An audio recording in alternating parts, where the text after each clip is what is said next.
Back on CBS Sports HQ, presented by Trimfire, where it is our pleasure to take you back out to the site where Tony Romo is standing by after another Josh Allen classic here. And he goes on the road for the first time in his career and collects a playoff win. I want to drill into this final 15. How do you reconcile what we saw in that fourth quarter, the 4 lead changes, relative to what we saw in the first 45?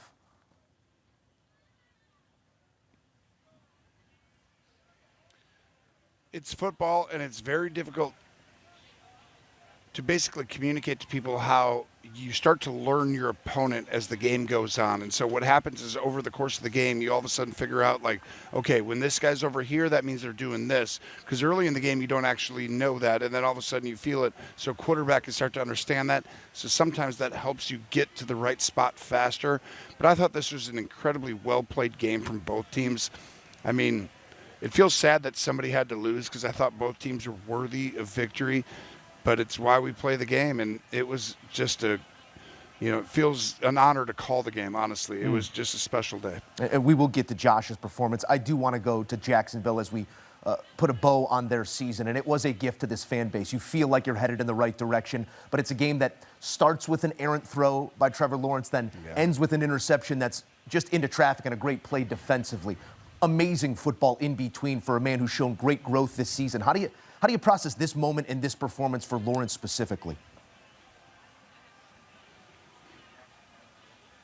I think what you're saying, it's a great point because it reminded me of Carolina a little bit yesterday, but in a different way, where it's like you really think that probably the Bills are going to win because they have Josh Allen, right? Like it's like, well, Michael Jordan's on that team, so they should probably win. But when I went and watched the tape all week, I'm like, Jacksonville is probably the better team when you look at the whole structure, all 3 phases. And all of a sudden it's like they could do this, and they're at home. And Carolina made that a game yesterday, and all of a sudden it's like that could happen, but they didn't quite get it done. That's what happened to Jacksonville today, but the future looks bright. And you got Liam Cohen coming in. You see this, and it's like, all right, we're going to be okay. But it's a little bit of a missed opportunity. There's only so many times that you can go, to the AFC Championship, to the Super Bowl, and I thought Jacksonville actually had that opportunity this year, and they just ran into Josh Allen today, and he was the difference just in those subtle plays because they shut the run down. They made it very difficult against the number 1 rushing offense. It was literally came down to little things, little situational stuff. Trevor Lawrence, that one throw, a missed kick by Cam Little. That's what these games come down to. They certainly do. Those giveaways in the end are the disaster that Jacksonville could not survive, and maybe it was, to your point, just trying to survive the best player in the world, that being Josh Allen. In the biggest moments, it's time to put the cape on. He does it once again. I don't want to say he does it alone, because he certainly does not. This is a collection of talents. Brandon Cook shows up. Khalil Shakir shows up. But when it matters most, it can just be Josh Allen versus your 11. How does he continue to deliver in those moments?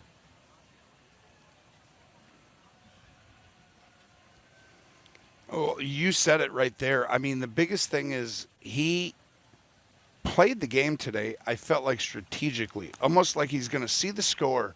You're playing golf or you're playing basketball and you're like, all right, I'm passing the ball. I'm doing these things. I'm never going to give you these turnovers. I'm never going to hit the shot out of bounds. I'm just going to go ahead and hit a 4-iron off the tee instead of a driver. And I'm just going to keep myself in play. And then eventually I'm going to look up and see the score and be like, all right, is it time? Oh, it is. All right, here we go. And he went down and did it. Now, that's not easy to do, but he actually played the game that way today, and especially against this Jaguars team, you needed to because they made everything very difficult. And he had to take it physically. That's the one thing that not everyone can see on TV. You see it a little bit when we show it, but he had to take it. And if you don't, take the punishment, you can't win these games. And I really felt like he did that.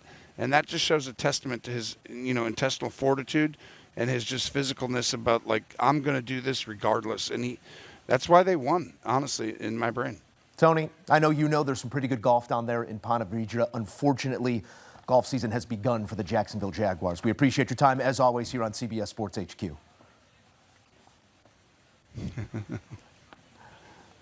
Thank you.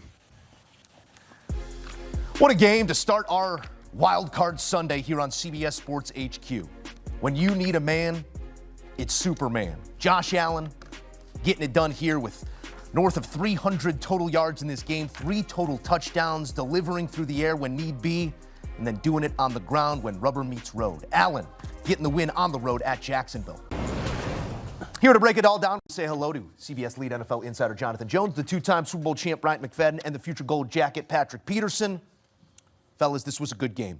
This was a very good game. This was one that, in the midst of it, before that fourth quarter broke out, you were kind of wondering who's going to make the play. And I almost feel wild to wonder that because, Jonathan Jones, it is always Josh Allen making that play. What do you make of his performance? Yeah, it was a great performance by Josh Allen. And I certainly don't want to take anything away from him. I think that we have gotten so used to Josh Allen and how great that he is and how valuable he is to this team that a day where he throws for less than 300 yards and just has one passing touchdown, you're like, okay, nice game, right? Yeah. But, you know, what's really fascinating to me in this game was the Jacksonville Jaguars, certainly if you're just looking at the box score, they did enough to win this game. They had 6.5 yards per play. They only had 2 penalties. They were 56% on third down.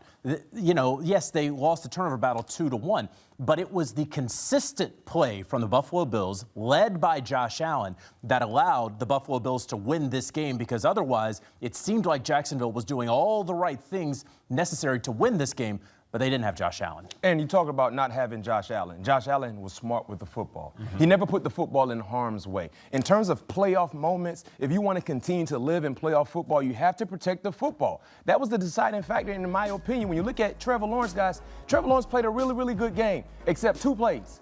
2 costly turnovers, right? Especially that final drive where you need probably an extra 20 or 25 yards for your field goal kicker to maybe attempt a makeable field goal with the leg that he has. So playoff football, you have to be smart with the football. Another thing I'd like to highlight, guys, when you look at the 3 playoff games that we've all watched, we all enjoyed, what's the one common denominator associated with all 3 of those games? Wild fourth quarters. Wild fourth quarters, and every game that we've watched so far in playoff football came down to 1 possession. Points are at a premium in NFL playoff moments. In the first half, it's 4th and 2. You're inside the 10. I think outside the 10, regardless, it's 4th and 2. It's a makeable field goal. Lim Cohen decided to go for it. And I understand in terms of analytics, it tells you that's a go-for-it situation. But if you look at playoff football, and what I said yesterday, coaches cannot coach playoff football like they coach regular season football, because there's no tomorrow. If you take that 3, you're up 10-3 at that time. Who knows how the game would have played? Because if you look at the final score, they lost by 3. And Cam missed the field goal. And he missed the field goal. So I understand when we all watch the game together, and I know our viewers are doing the same thing. Go for it. Yes, but you have to understand, if you don't get it, you're playing against an offense and quarterbacks that will make you pay. Sometimes conservative is the best aggression, I think is what you're saying here. When you can get those points early in a playoff game, you take those points because you're not going to be able to survive it. We watched 3 great games. Every game has come down to the same situation. It's been a playoff. It's been a 1 possession. And not That's just why points are at a premium. And not just that, B-Mac. They got that ball off of a turnover. Right? So that was a free possession, if you will, were not supposed to for have. the Jacksonville Jaguars. It's 4th and 2. There's no doubt that the analytics, I don't have to have Liam Cohen's play sheet to know that it absolutely said go. And I will be hand up. I said go for it. And B-Mac was like, take the points. And, of course, Trevor Lawrence's shin goes down right there. But what did the Buffalo Bills do? Went 90-plus yards. Right down the field and got 7. And that's what I was going to say. I was going to lean on the Jacksonville Jaguars defense. The plays that they gave up. The secondary had poor eyes the entire second half, giving up deep plays down the field to Cook.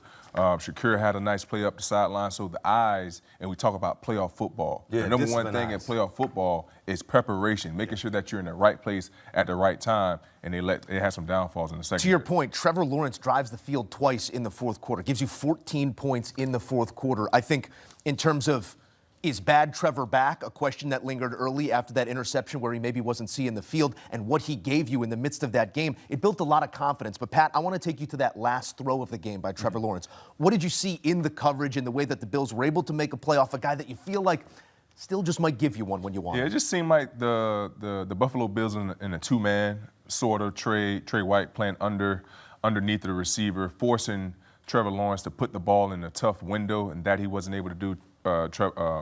Trey White was able to get his hands on it, pretty much getting an interception to to seal the game. But for the most part, looking at the game, Trevor was kind of having ebbs and flows throughout that ball game. He was kind of throwing the ball. We saw a lot of wobbly ducks out there. Oh, yeah, floating at least around. 3. Yeah, we saw him overthrow a couple receivers, threw a couple balls in the dirt. So today, passing, it wasn't his best performance. And I'll say this because we just brought up Trey White. I want to give a shout out to Trey White, who is going to be 31 years old this week, who tore his ACL a couple of years ago, tore his Achilles as well, and was pretty much left for dead in the NFL. He comes back to Buffalo because you can always go home, and he was struggling at the start of this season. But he winds up being a starter in a playoff game. He breaks up a pass in the third quarter that could have been a touchdown for the Jacksonville Jaguars, and then there at the end making a great play on the ball that winds up being the game-sealing interception. All right, Mac, I am done asking this dais whether or not Josh Allen can be enough, because he continues to be enough for the Buffalo Bills with this supporting cast. I do, however, want to ask you if they are asking too much of Josh Allen's body. Do you at all worry about the toll that he has taken throughout the season and more of a toll that we saw over this 60 minutes? Yes, I'm worried, I'm concerned, but he has to do this. He has to. He has to. They have no other choice but to lean on Josh Allen, on his arm, on his legs, because this is the roster they assembled, and because of injuries, it's put more pressure on Josh Allen. Heck, they lost Gabe Davis today, and we don't know his status, but it didn't look good. Doesn't look like he's going to be playing the rest of the playoffs. Exactly, JJ. So yes, they have to, and Josh has to deliver. And I said, last week as we got ready for the playoffs, when we knew exactly what the picture was going to look like, and we knew Josh was going to Jacksonville, said no excuses. No one cares about the labor pains. You got to deliver the baby. Yep. And guess what? It was a painful situation in moments, but he delivered. Now it's about the next test. So this was a very, very important game, not just for Josh Allen, but for the Buffalo Bills as an organization, because they had issues in playoff road appearances. They kind of got that monkey off their back. Now it's about the next test, because from here on out, they will have to travel. They won't have any more home games, so they got to continue to go on the road, and it will get more difficult. But today, they were the better team, and their outstanding MVP quarterback played like an MVP. That he did. This was a gut-wrenching game for the Buffalo Bills and Josh Allen, because he had to put his cape on despite the injuries that he was dealing with. We already know the receiver situation, not really having a go-to guy. But my concern with them moving forward is going to be the defense. Are they going to be able to stop the run? Are they going to be able to get off the field and get those timely stops like they got in this game?